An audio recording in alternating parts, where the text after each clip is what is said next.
She had buried her husband in frozen ground with borrowed hands and a borrowed shovel, and by the time the stagecoach set her down in front of a stranger's ranch in the middle of a Montana November, she had nothing left. No money, no home, no plan. Only 2 children who needed her to keep standing, and a heart so heavy with grief that every breath felt like lifting something she was no longer sure she could carry. The stagecoach did not wait. It slowed just long enough to release a broken trunk, 2 small children, and a woman who had not slept properly in 3 weeks, and then it rolled away down the frozen road without a single word of farewell, leaving behind only a thin cloud of pale dust that dissolved into the bitter air like it had never existed at all. Evelyn Harper stood in that silence and did not cry. She had used every tear she had beside her husband's grave 2 counties back, standing in mud-soaked boots, while Samuel clung to her leg and Clara stood perfectly still beside her, staring at nothing, as she had been doing ever since the morning her father stopped breathing. Evelyn looked at the ranch ahead of her. It was not what she had imagined during the long rattling days on the stagecoach. She had told herself it would be manageable, livable, perhaps even warm. But the Mercer ranch sat low against the flatlands like something the earth had tried to swallow and given up on. The fences leaned, the barn roof sagged on one side, and the main house wore its weathered gray boards like a man who had stopped caring about his appearance a long time ago. Smoke curled from the chimney in a thin and reluctant line. Someone was inside. Someone who, she was quite certain, had not asked for this. She reached down and took Samuel's hand. He was 6 years old and believed, with the complete and terrifying faith that only small children carry, that his mother could fix anything. That belief sat on her chest every single day like a stone she could not put down, no matter how tired her arms became. She squeezed his small fingers, lifted the handle of the broken trunk with her other hand, and began walking toward the front door of a house that did not belong to her. Clara walked beside her in silence, as she always did now. She was 8 years old, and in another life, a life that felt as distant as green grass and warm evenings, she had been the kind of child who filled every room she entered with sound. She had sung while drying dishes, she had chased the barn cat through long summer grass and laughed until she fell down breathless. She had asked her father questions from the moment she opened her eyes each morning until the moment she closed them at night, and he had answered every single one with a patience and quiet pride that lives only in fathers who understand their daughters are something rare and irreplaceable. But she had watched him die. She had stood in the doorway of their small farmhouse bedroom and listened to his breathing change, from labored to rattling to nothing. And something inside her had closed, like a door being gently but finally shut against an approaching winter. She had not spoken a word since. Caleb Mercer opened the door before Evelyn could knock. He was a large man, the kind built by decades of hard physical work rather than intention, with a jaw set like it had been braced against the world for a very long time.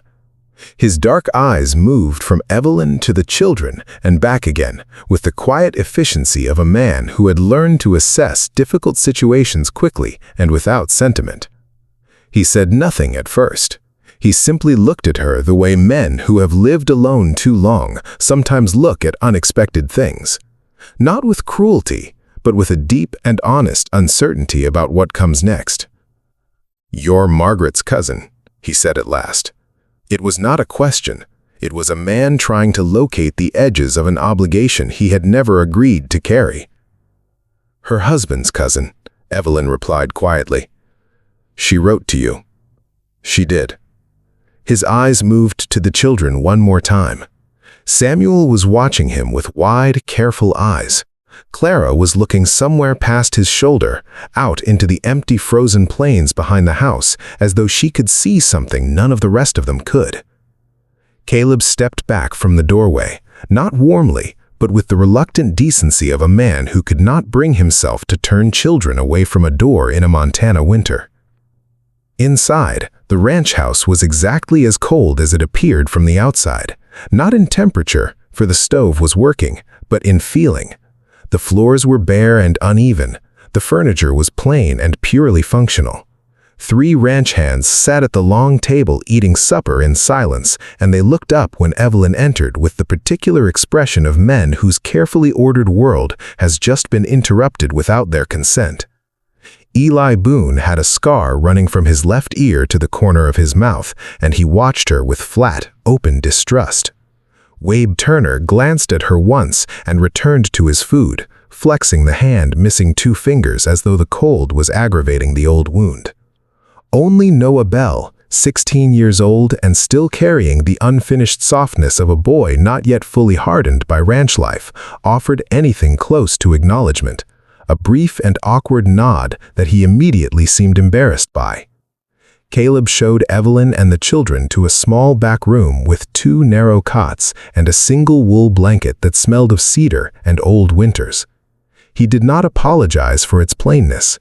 He stood in the doorway for a moment with one hand on the frame and said quietly, "Breakfast is before sunrise. You eat what's made and nothing extra." Then he pulled the door closed, and Evelyn stood alone in the dim room listening to his boots move down the hallway, understanding exactly what had just been communicated. She was here on borrowed time and borrowed goodwill, and neither would last without proof that she had earned them. She did not sleep that night.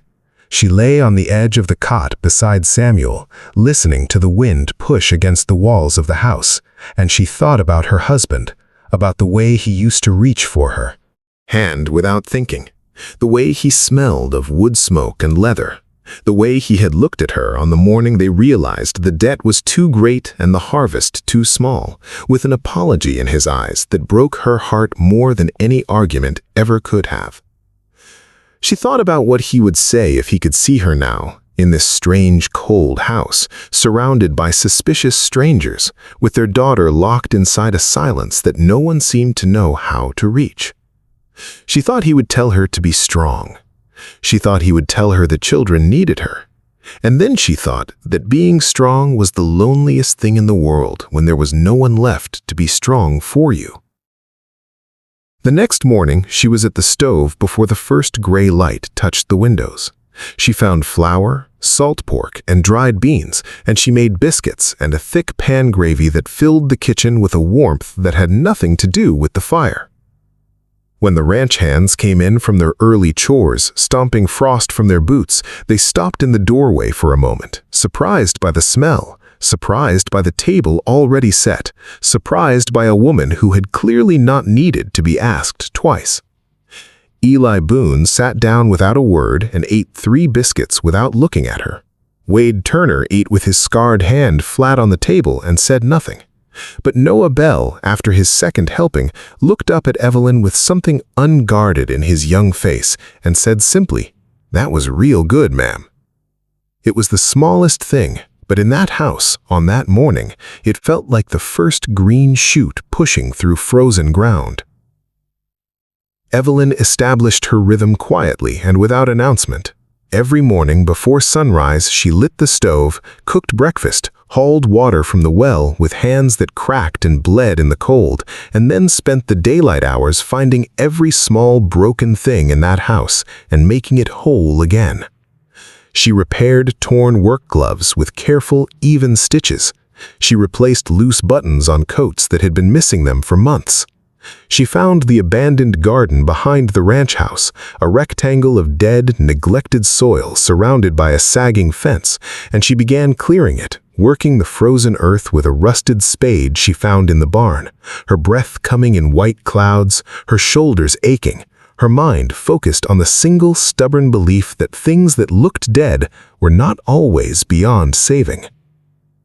The men noticed. They noticed the way you notice warmth when you have been cold for a very long time.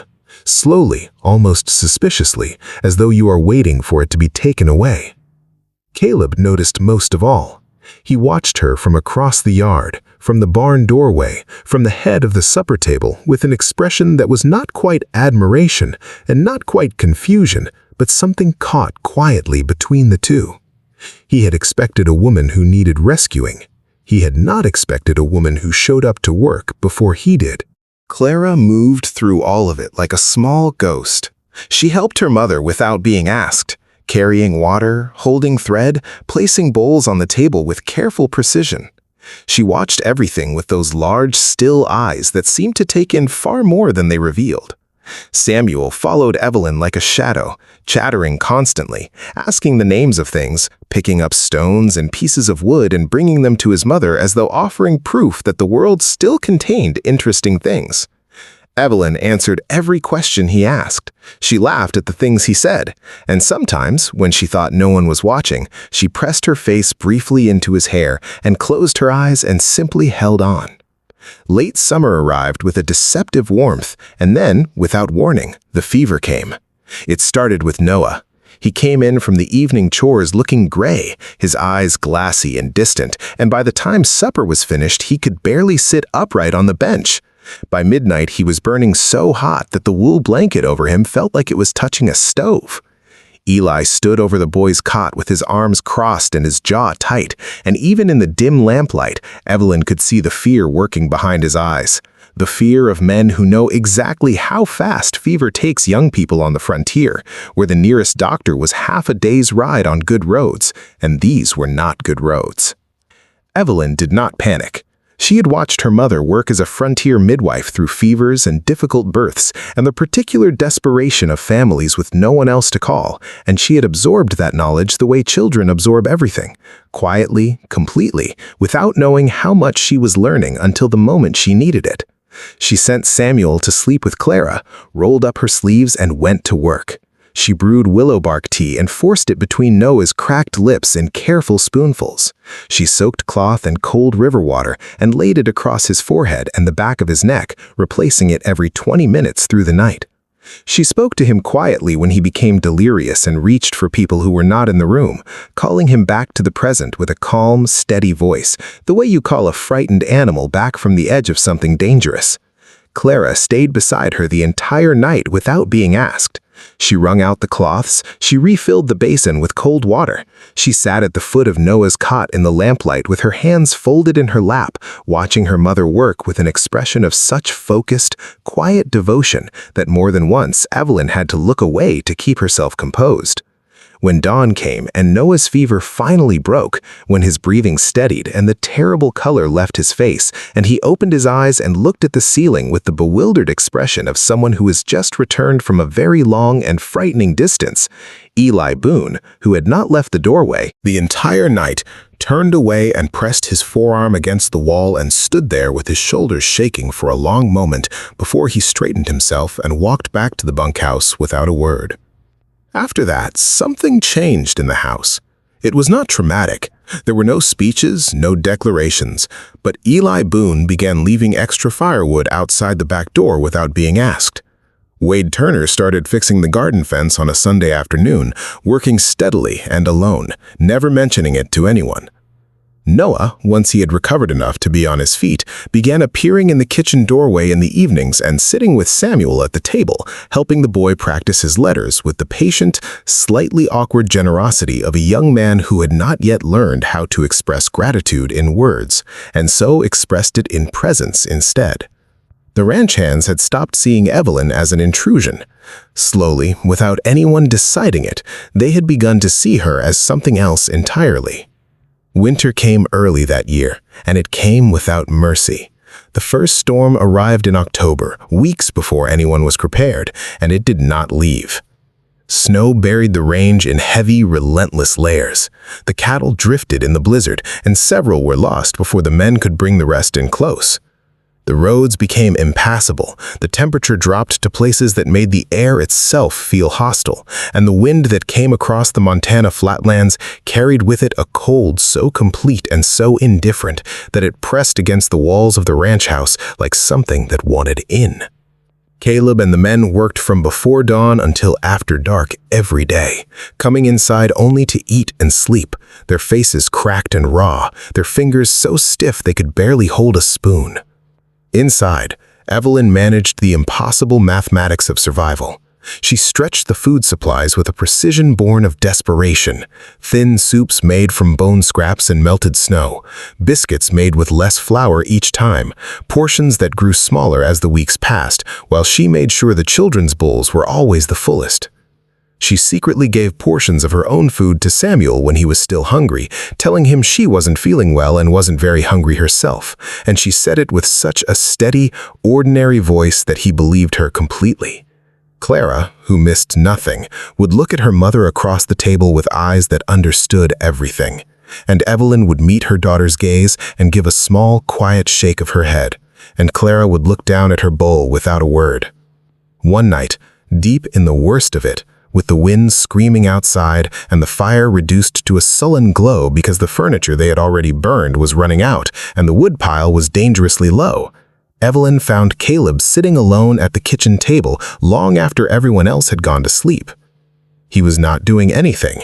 He was simply sitting, his large hands flat on the table in front of him, staring at the wall with the expression of a man who has been carrying something for so... He looked as if he was carrying something so long that he could no longer remember what it felt like not to carry it. She sat down across from him without asking. For a long time, neither of them spoke. The wind pushed at the house. The fire ticked quietly in the stove. "I lost a wife," he said finally, without looking at her. "And a child. Same winter. 8 years ago." His voice was flat and careful, the voice of a man who has rehearsed keeping his feelings out of certain words for a very long time. "The baby came early. There was nothing anyone could do. I buried them both in the same ground." He was quiet for a moment. "I built this ranch so I would have something to do with my hands, so I wouldn't have to think." Evelyn did not say she was sorry. He had heard sorry enough times to know it changed nothing. "I can fight the cold. I can fight hunger. I know how to do that." He finally looked at her, and what was in his eyes was not the hardness she had come to associate with his face, but something underneath it. Something exhausted and exposed and deeply human. "But I don't know how to watch people die again." Evelyn reached across the table and placed her hand over his. He looked down at it as though he had forgotten what that felt like. "Then don't carry it alone anymore," she said quietly. He did not respond, but he did not move his hand away either. And in that cold kitchen, in the middle of the worst winter anyone on that ranch could remember, something that had been frozen for a very long time began, almost imperceptibly, to thaw. The hardest night came in February. Samuel woke with a fever that climbed fast and frightened everyone. Evelyn worked over him with everything she knew, everything her mother had taught her, everything she had learned through Noah's illness, and she worked through the first night and into the second without sleeping, without stopping, without allowing herself to consider the possibility that she might not be enough. By the second evening, she was swaying on her feet. Her hands trembled when she wrung out the cloths. Her vision blurred at the edges. She knelt beside Samuel's cot and rested her forehead against the blanket covering him and closed her eyes, meaning only to rest for a moment, and her body, which had been holding itself together through sheer will for longer than any body reasonably should, finally surrendered. The room was very quiet, and then a small voice broke the silence. It was barely more than a whisper, cracked and uncertain, like a sound coming from something that had been closed for a very long time and was opening slowly and carefully back into the world. But it was real, and it was Clara's, and it was the first word anyone in that room had heard her speak in over a year. "Mama, please wake up." Evelyn's eyes opened. She lifted her head and turned, and Clara was kneeling beside her on the floor, her small hands reaching out to touch her mother's face with a gentleness that contained within it everything she had been unable to say since the morning her father died. The grief and the love and the terror of being a child in a world that keeps taking things away, and the one fierce, desperate thing that had finally broken through every wall her silence had built. She was not ready to lose anyone else. Evelyn gathered her daughter into her arms and held her without speaking, and Clara pressed her face against her mother's shoulder and cried in the way that children cry when they have been holding something far too large inside them for far too long. Caleb stood in the doorway. He did not come in. He simply stood there with one hand on the frame and his head bowed. And if his eyes were not dry, there was no one in that room who would have blamed him. Samuel's fever broke by morning. Spring came the way spring always comes to Montana. Slowly, almost secretly, as though it is not entirely sure it is welcome. The snow retreated from the south-facing slopes first, then from the yard, then from the garden, leaving behind dark, wet earth that smelled of possibility. The cattle that had survived the winter within, but standing. The ranch was damaged in places and poorer than it had been in October, and everyone in it was thinner and quieter and marked by what they had endured together. But the house was different now, warm in the way that has nothing to do with fire. Caleb no longer ate alone at the end of the table. Noah had taken to reading aloud in the evenings from the one book on the shelf, stumbling over words while Samuel corrected him with the absolute authority of a child who has recently learned something and considers himself an expert. Eli Boone had somewhere along the way stopped looking at Evelyn with distrust and started looking at her the way men look at people they would walk through difficult things for. Wade Turner had fixed the garden fence so well it would probably outlast the barn. One afternoon in early April, Evelyn was in the garden, pressing seeds into the thawed earth with careful fingers, feeling the soil dark and soft and alive beneath her hands.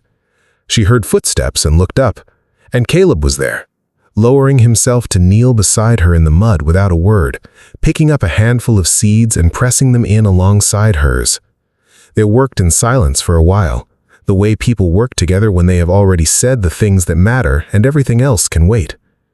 Samuel came running around the corner of the house, laughing at something only he understood, his boots leaving great muddy prints across the yard, his voice bright and entirely uncontained, the voice of a child who has decided, without making a formal announcement, that the world is still worth being loud in. Then Clara, who had been sitting on the fence watching her brother, turned her face toward the garden. Her eyes found her mother's, and she smiled, a real smile. Slow and certain, the kind that lives in the body rather than just the face, and she said in a voice that was still finding itself but growing,